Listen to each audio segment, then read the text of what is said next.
Le doy la bienvenida.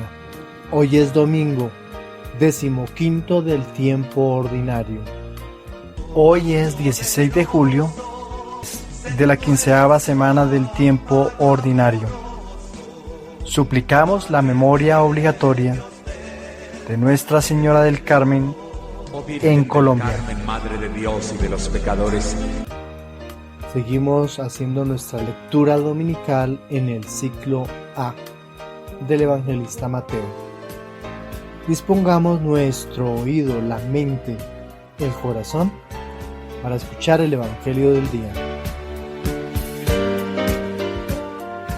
Del Santo Evangelio según San Mateo, capítulo 13, versículos desde el 1 hasta el 23. Aquel día salió Jesús de casa y se sentó junto al lago. Y acudió a él tanta gente que tuvo que subirse a una barca. Se sentó y la gente se quedó de pie en la orilla. Les habló mucho rato en parábolas. Salió el sembrador a sembrar. Al sembrar, un poco cayó al borde del camino. Vinieron los pájaros y se lo comieron. Otro poco cayó en terreno pedregoso, donde apenas tenía tierra, y como la tierra no era profunda, brotó enseguida. Pero en cuanto salió el sol, se abrazó, y por falta de raíz se secó. Otro poco cayó en zarzas que crecieron y lo ahogaron, y el resto cayó en tierra buena y dio grano, unos 100, otros 60, otros 30. El que tenga oídos, que oiga. Se le acercaron los discípulos y le preguntaron: ¿por qué les hablas en parábolas? Él les contestó: a vosotros se os ha concedido conocer los secretos del reino de los cielos, y a ellos no. Porque al que tiene se le dará, y tendrá de sobra, y al que no tiene se le quitará hasta lo que tiene. Por eso les hablo en parábolas, porque miran sin ver y escuchan sin oír ni entender. Así se cumplirá en ellos la profecía de Isaías. Oiréis con los oídos sin entender, miraréis con los ojos sin ver, porque está embotado el corazón de este pueblo. Son duros de oído, han cerrado los ojos, para no ver con los ojos, ni oír con los oídos, ni entender con el corazón, ni convertirse para que yo los cure.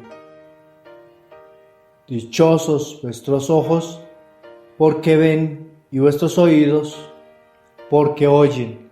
Os aseguro que muchos profetas y justos desearon ver lo que veis vosotros y no lo vieron, y oír lo que oís y no lo oyeron. Vosotros oíd lo que significa la palabra del sembrador. Si uno escucha la palabra del reino sin entenderla, viene el maligno y roba lo sembrado en su corazón. Esto significa lo sembrado al borde del camino.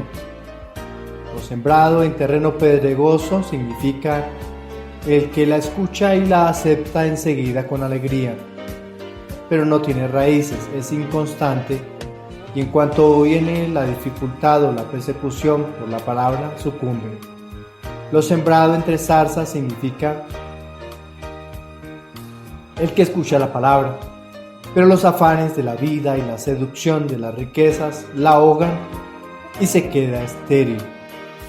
Lo sembrado en tierra buena significa el que escucha la palabra y la entiende. Ese dará fruto y producirá 100 o 60 o 30 por uno. Palabra del Señor.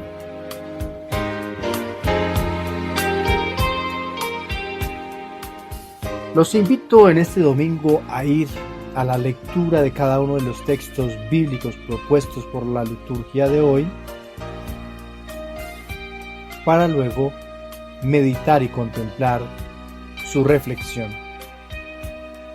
En la primera lectura del profeta Isaías, en su capítulo 55, el relato de esta expresa la firmeza del propósito de Dios con respecto a su pueblo, Israel. El mensaje profético expresado en la palabra de Dios tendrá resultados concretos y en este caso el resultado será la vuelta de los judíos a su patria Israel. En este día el Señor nos invita a tener una fructífera relación con Él por medio de la oración. Dios siempre ha sido fiel y si queremos beneficiarnos de todo lo que Dios nos puede proporcionar, debemos escuchar lo que todos los días Él nos propone por medio de su palabra. Ser lectores y escuchas constantes del tesoro de su palabra. Dios cuando habla produce fruto, por eso nuestra relación en la oración con el Padre Eterno debe ser lo más sincera posible para que tenga el efecto más viable. Recuerda, escuchar a Dios debe producir un efecto de respuesta para que se produzca el diálogo de la oración. Ante esta propuesta vamos a responderle al Señor por medio del Salmo 64. Este es uno de los salmos considerados de David, que entre ellos están desde el 51 hasta el 71, considerados lamentaciones individuales. El salmista describe las maquinaciones e intenciones de sus enemigos, expresando confianza en que Dios pondrá su mano de venganza contra ellos para aplicar justicia y recordarle que siempre cuide del justo. Se reconoce a Yahvé como refugio.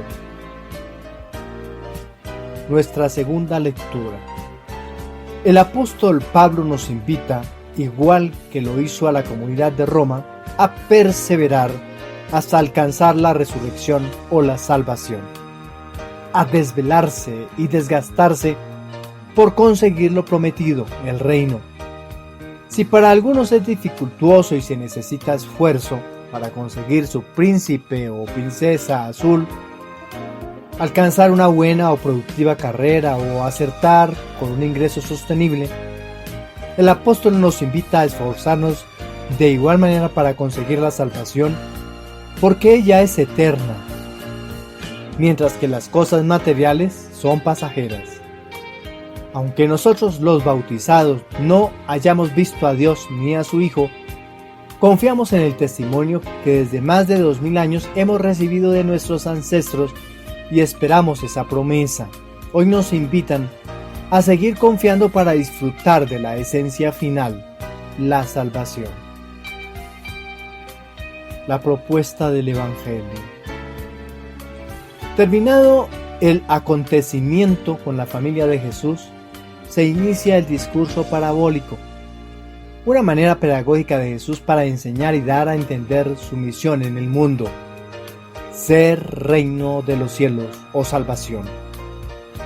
Cada vez que Jesús habla, el oyente siente que sus palabras están llenas de esperanza. Lo que profiere de su boca arranca de nosotros todas las cargas, cansancios, fatigas. Se abren los caminos en medio de las dificultades, como un manantial para calmar la sed del rebaño del Señor en medio del desierto. Jesús expone en el Evangelio su primera alegoría del sembrador. El fruto de su palabra y semilla es Jesús. El sembrador que lleva siglos sembrando calidad de semillas sin que la tierra produzca los mejores frutos, este es el Padre. En cualquier siembra se pueden presentar situaciones como nos narra el texto. Parte de la semilla cae al borde del camino. Cuando no conocemos muy bien de la doctrina, ni del origen de esta y la iglesia. Además, si no nos interesa conocer de ella, pues viene una fuerte inclinación al materialismo y se sobrepone al mensaje de Jesús. La semilla que cae entre piedras. Las piedras son las personas que escuchan el mensaje y ven en la palabra esperanza para su existencia. Se animan y por no ser constantes en la escucha, por no tomar la decisión de cambio inmediato y cultivar la palabra escuchada, se enfría el anuncio. Y al aparecer vicisitudes dificultuosas, la raíz de la semilla no se vigoriza lo suficiente pierde fuerza, igual la planta, y lo más probable es que se seque. La semilla que cayó entre zarzas y espinos son todas aquellas personas que escuchan la palabra de Dios, pero su mente está en sus dificultades, en sus problemas, en sus enfermedades, en sus intereses, en los asuntos materiales, y la planta no alcanza a dar fruto. Y por último, otra parte de la semilla que cayó en tierra buena. Esta tierra son quienes han escuchado la palabra de Dios, entendieron el mensaje e hicieron lo que Él dice, y por supuesto produjo buen fruto y abundante. En el Evangelio, el autor nos interroga en qué terrenos ha caído la semilla sembrada por Jesús. Todo depende de las bases que cada uno tiene en su vida. Una fe firme, constante y fiel para ser la base para que nuestros frutos sean abundantes y constantes. La gente se sentó a la orilla del lago. Qué bueno estar en el centro del lago para tener la certeza de la vida plena. Si buscamos el reino de los cielos, tenemos que conocer y vivir los secretos encerrados en cada una de las parábolas. La tierra firme se da según el compromiso que tenemos con Cristo en la salvación por nuestros hermanos. Además, hoy se nos propone en el Evangelio la explicación de la parábola del sembrador. El sembrador es el Padre Dios, dueño del terreno, quien lo creó, lo aró y sembró la semilla. La semilla es la palabra, y la palabra es el Hijo de Dios, Jesús. El terreno en donde Dios cultiva la semilla es el asunto del tema que estamos meditando hoy.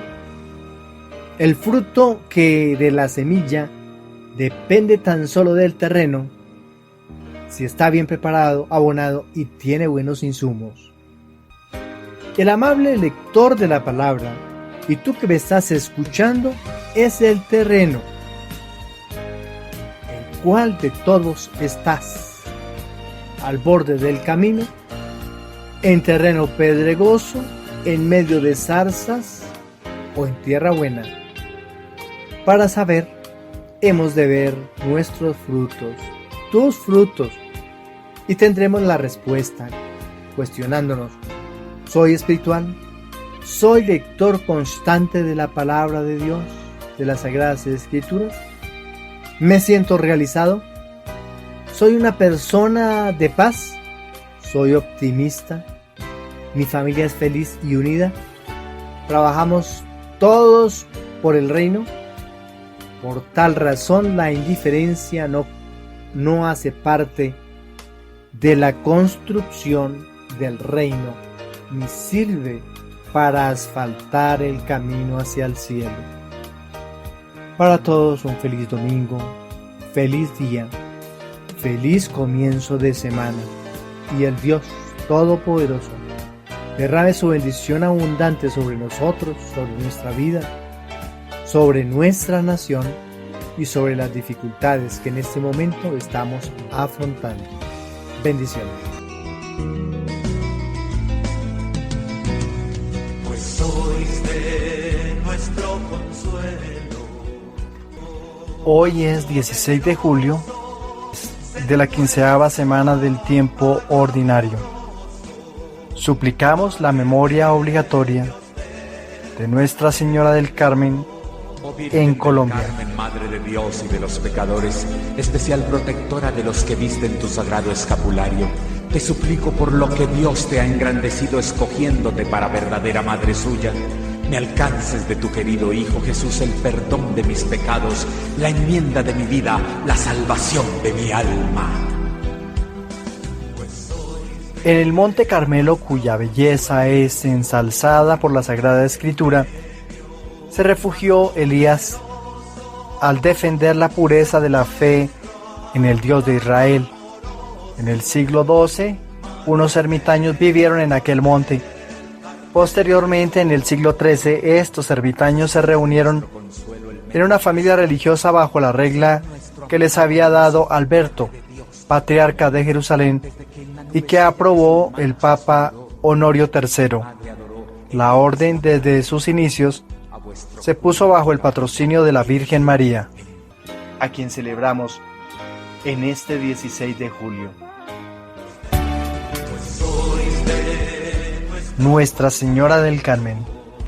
Su nombre viene del Monte Carmelo en Israel, Har HaCarmel, que en árabe Carmel traduce jardín, Carm, viñedos, el de Dios, viñedos de Dios. Fue un lugar muy famoso por su fertilidad y por cultivo de viñedos que existieron.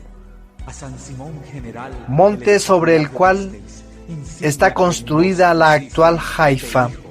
Inspirados por el profeta Elías durante el siglo XII, un grupo de hombres peregrinos, ermitaños o cruzados, es decir, militares, impulsados por el papado, cuyo objetivo específico era restablecer el control cristiano sobre Tierra Santa, fundó en el Monte Carmelo la Orden de los Carmelitas.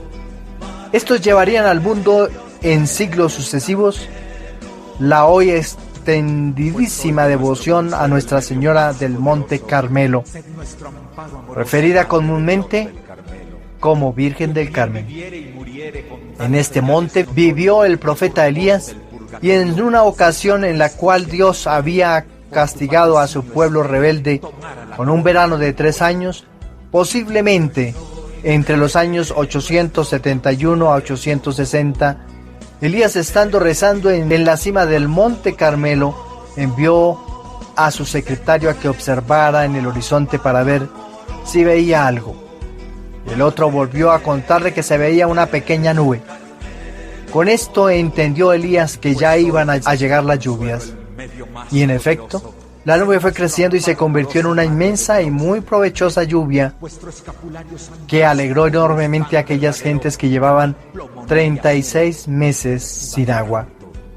Relato que podemos encontrar en el primer libro de los Reyes, en el capítulo 18, versículos 44 y siguientes.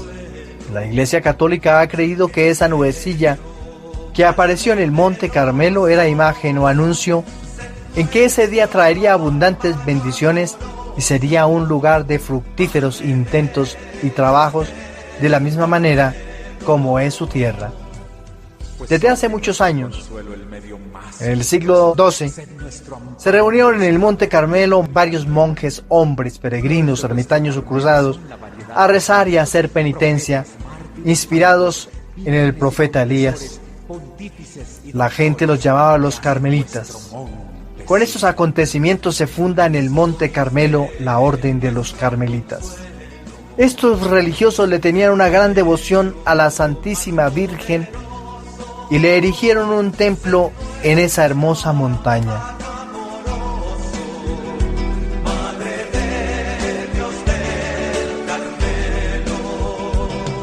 Pues soy de nuestro consuelo el medio más poderoso. Sed nuestro amparo amoroso, Madre de Dios del Carmelo. Dando culto a vuestro honor durará siempre el Carmelo, porque así lo alcanzó el cielo de Elías su fundador, cuando Cristo en el Tabor mostró su gloria sin velo. En el siglo XI llegaron los mahometanos, enemigos de la religión católica, y destruyeron todo. Muchos monjes murieron, otros tantos lograron huir y embarcarse y llegar hasta Italia. Allá empezaron a propagar la devoción a la Santísima Virgen y las gentes lo seguían llamando los carmelitas. Ahora los padres carmelitas y las hermanas carmelitas siguen propagando en todas partes la devoción a Nuestra Señora. Entre los monjes llegados del Monte Carmelo hubo un inglés nacido en 1165 que se hizo célebre por su santidad, por su amor a la Virgen y sobre todo por una aparición que recibió. Fue San Simón Stock. Dice la tradición que un 16 de julio de 1251, la Santísima Virgen se le apareció en Cambridge, Inglaterra, el domingo 16 de julio. como respuesta a sus súplicas de auxilio a su oprimida orden. Oh Virgen del Carmen, Madre de Dios y de los pecadores, especial protectora de los que visten tu sagrado escapulario, te suplico por lo que Dios te ha engrandecido escogiéndote para verdadera Madre suya, me alcances de tu querido Hijo Jesús el perdón de mis pecados, la enmienda de mi vida, la salvación de mi alma. La Virgen se presentó portando un escapulario en la mano y dándoselo le dijo: toma, hijo querido, este escapulario. Será como la divisa de mi confraternidad y para ti, todos los carmelitas, un signo especial de gracia. Quien de ustedes, al tener una vida de conversión, lleve una vida más santa y muera propagándolo, no sufrirá el fuego eterno. Es la muestra de la salvación, una salvaguardia en peligro, un compromiso de paz y de concordia. Muy pronto empezaron a notarse las bendiciones y ayudas tan especiales de la Madre de Dios. Incendios que se detenían, inundaciones que se calmaban, tentaciones que se alejaban, pecadores que se convertían. En Francia, en plena batalla, el rey Luis XI vio que a un soldado le llegaba una flecha dirigida hacia su corazón, y en cambio se le clavaba en el escapulario y no le hacía ningún daño. Inmediatamente el rey y todos sus generales pidieron el escapulario y se lo colocaron. Ya sabemos que lo que salva de peligros no es el escapulario en sí, sino la Santísima Virgen que protege y defiende a quien lleve esa insignia como señal de aprecio a ella, pero más que eso, que viva en un proceso de conversión y cambio, de amor a Jesucristo y de anuncio del Evangelio. Pues soy de nuestro consuelo el medio más poderoso. Sed nuestro amparo amoroso, Madre de Dios del Carmelo. A San Simón General el escapulario disteis, insignia que nos pusisteis de hijos para señal. Contra el incendio infernal es defensivo consuelo. Tradiciones narraban que la Santísima Virgen había prometido visitar en el purgatorio a sus devotos.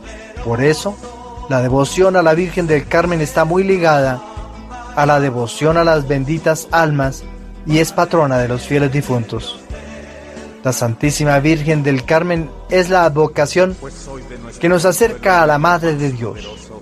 Es para nosotros el lugar precioso donde nos encontramos con Dios en la oración. Nuestra meta es llegar a amar a la Santísima Virgen María como nadie antes la ha amado. Con María todo y sin ella nada. La advocación de Nuestra Señora del Monte Carmelo, por ser patrona, la veneran con gran afecto y confianza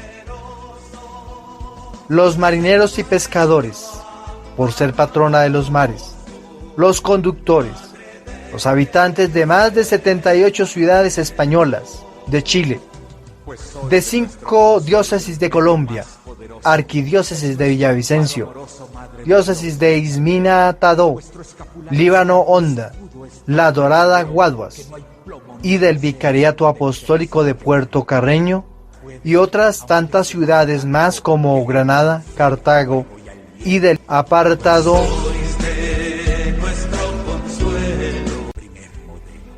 Oración a la Beatísima Virgen del Monte Carmelo.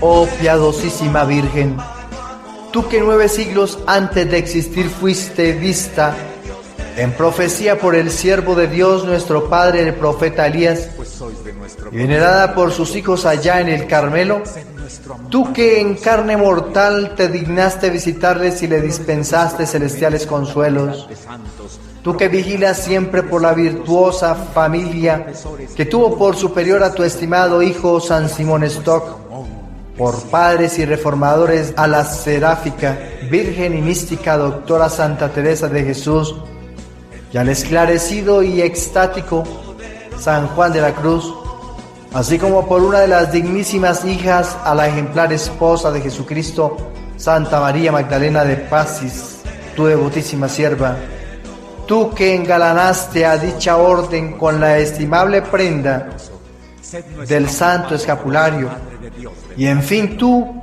que de tantas maneras has demostrado tu cariño, amor a los carmelitas y sus allegados, recibe benévola mi corazón ardiente de fervoroso entusiasmo hacia la más pura de las criaturas y la más sencilla de las madres.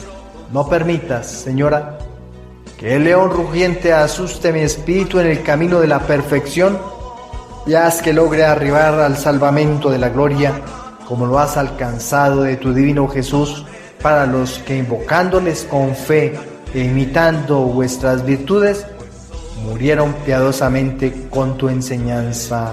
Amén. Feliz día para todos los que tienen como patrona a Nuestra Señora, la Virgen del Monte Carmelo. Bendiciones abundantes para todas las personas de nombre Carmen y Carmelo. Para los carmelitas. Para toda la orden del Monte Carmelo, bendiciones abundantes en este 16 de julio.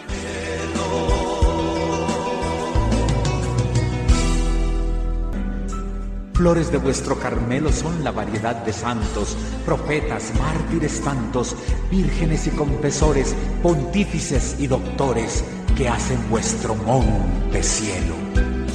Pues sois de nuestro consuelo, en medio